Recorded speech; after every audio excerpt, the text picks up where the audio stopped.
So now that we have the job set up and prepped and ready to go, we are dyeing the concrete one bag at a time, and we are mixing a special agent that they mix with it.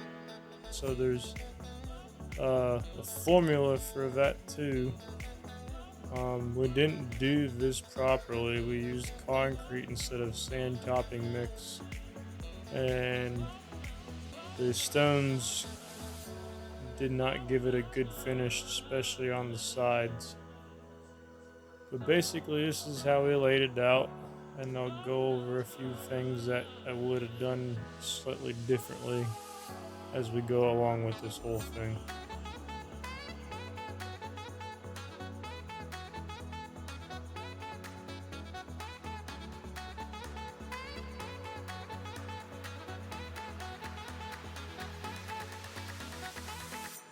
So here, Christian was using a Sawzall to vibrate the bottom of the counter. There's a dishwasher under that spot, so he was able to take a Sawzall with no blade and just kind of vibrate it real well. So any place you can get up underneath there, you can open up all the cabinet doors and whatnot to kind of get in there as best as possible. But then the next thing is go right up on the bottom of the edge with the Sawzall, and you can do slow speed, high speed. Every Sawzall is a little bit different, but once you feel a good vibration, that's the speed that you want to stick with. Some of them, they're so fast, it's a smooth vibration that doesn't work as well as if it was like a slower speed, and then you get a good bumpy vibration to it.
Now you see me just taking the screed board, going across. This would have been nice if all of the cabinets would have been taped off also.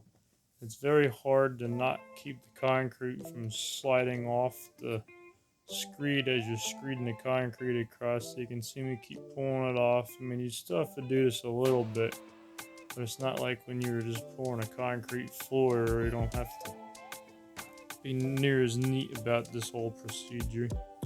And the back of the counter is actually extended because we put a knee wall in the back just to make it a little bit wider of the counter. So the front and the back of the sink on the counter spot would be very difficult with standard size counter depth. You might even want to put a small piece of 3/8 rebar or something in there suspended to give it a little extra strength, because there's really not that much concrete in there, and concrete tends to be brittle.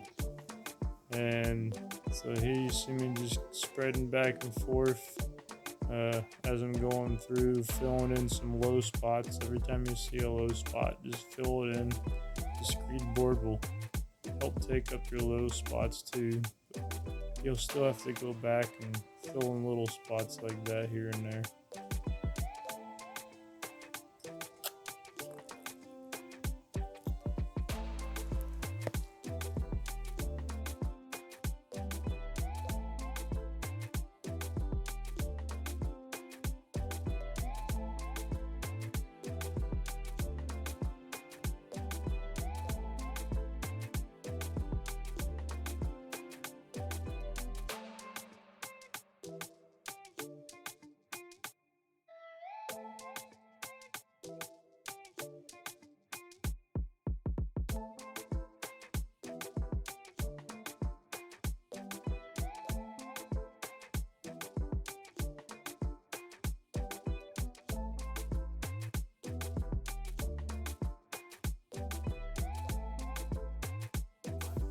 So this is the part where we had a few little pieces of concrete that didn't get dyed, and this is what happens when you use old concrete and is kind of clumpy to begin with. So that's why it's real important to use the sand topping mix and not to have any clumps. If you want to make this perfect, it'd be best to put a real fine sifter through just to make sure everything is good. It never got wet before it got to you, because there's one shot in doing this.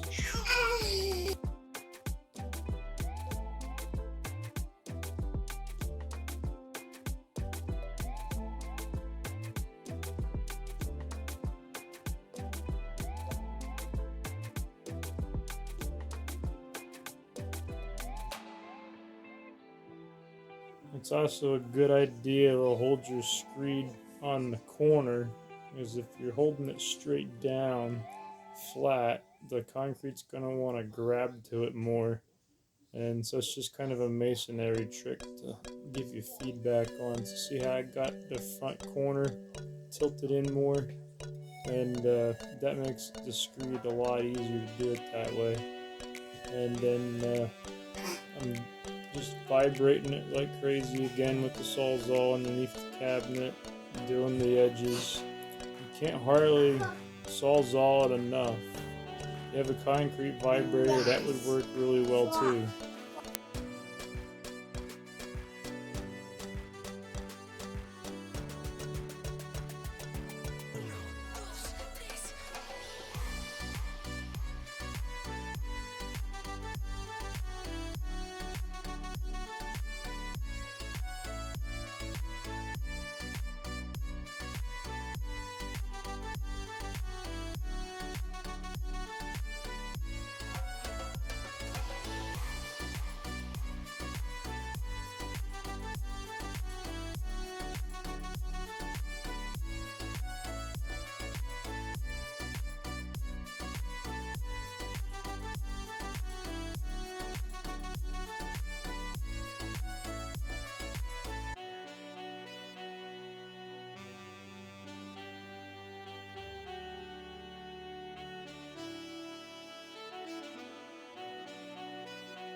So another thing that you may want to do is tape the top of the back screed of the wall, because there's a lot of mess that I made by pushing the screed back and forth up against the wall, and we literally just painted that wall, so we had to go clean it off and repaint it and whatnot. Just a lot of extra work when we could have just put some tape and some construction paper up just to keep everything a lot neater. And make sure you have a big enough screed for your corners. If you notice there, I made a second screed that was a little bit bigger than the first one, and as straight as possible.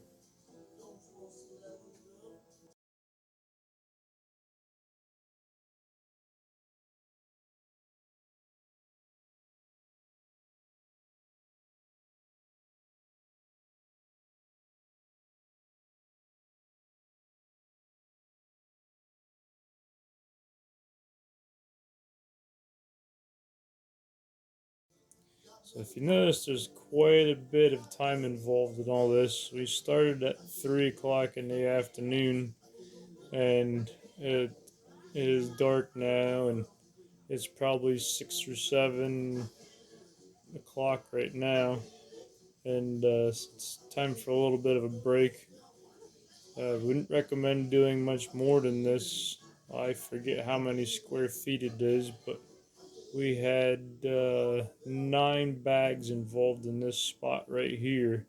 So once you're calculating it out, it takes a while to mix each bag with the dye and the additive and spread it all out nice. And if you're by yourself, I would only even do half of that just to make sure you don't lose the concrete.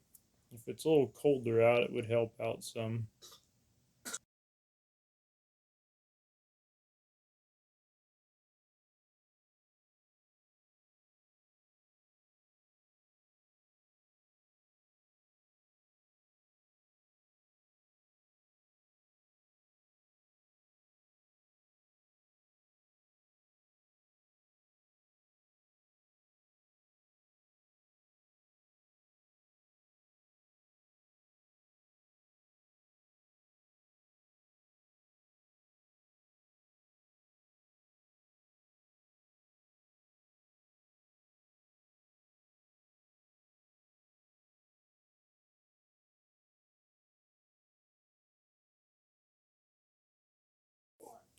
So if you noticed, we already kind of knew that this corner was low. We just figured it'd be easier to fix once we had the concrete pushed against it. So we just raised it up with a little board, made it all nice and level, smoothed it out a little bit, and away she goes.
So that's about the gist of it.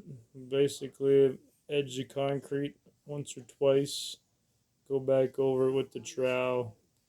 Then we're getting the boss's approval here. And then just take a thin blade flat trowel, and that's when you want to keep smoothing it out till you get a nice finish all the way across. Fill out all of the little holes that pop up, because holes are going to keep popping up until you get a nice smooth finish. It's going to have a nice hard stone grazing type of sound when it's hard and finishing nice. And then we was up till 2:30 in the morning working on finishing this, so you're looking at a lot of time to finish it too. So start early in the morning, then best of luck to you.